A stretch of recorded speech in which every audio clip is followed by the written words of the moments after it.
एक समय की बात है, भगवान बुद्ध एक शहर में प्रवचन दे रहे थे। उन्होंने प्रवचन के बाद आखिरी में कहा, जागो, समय हाथ से निकला जा रहा है। इस तरह उस दिन की प्रवचन सभा समाप्त हो गई। सभा के बाद तथागत ने अपने शिष्य आनंद से कहा, थोड़ी देर घूम कर आते हैं। आनंद भगवान बुद्ध के साथ चल दिए। अभी वे बिहार के मुख्य द्वार तक ही पहुंचे थे, लेकिन वहीं पर रुक गए। प्रवचन सुनने आए लोग बाहर निकल रहे थे, इसलिए भीड़ का माहौल था। वे दोनों भीड़ कम होने का इंतजार करने लगे।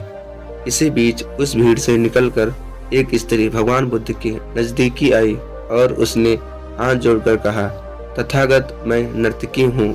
आज नगर के श्रेष्ठ के घर में मेरे नृत्य का कार्यक्रम पहले से तय था, लेकिन मैं उसके बारे में भूल चुकी थी।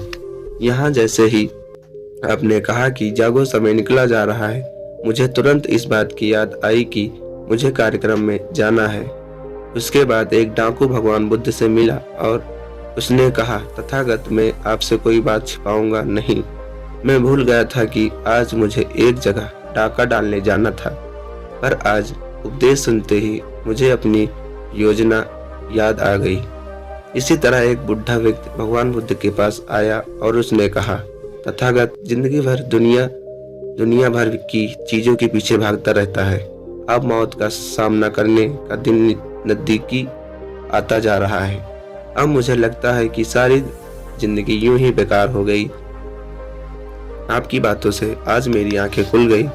आज से मैं अपने सारे मोह छोड़कर निर्वाण के लिए कोशिश करूंगा। जब सब लोग चले गए तब भगवान बुद्ध ने कहा, आनंद, ध्यान दो, प्रवचन मैंने एक ही दिया, लेकिन उसका हर किसी ने अलग अलग मतलब निकाला।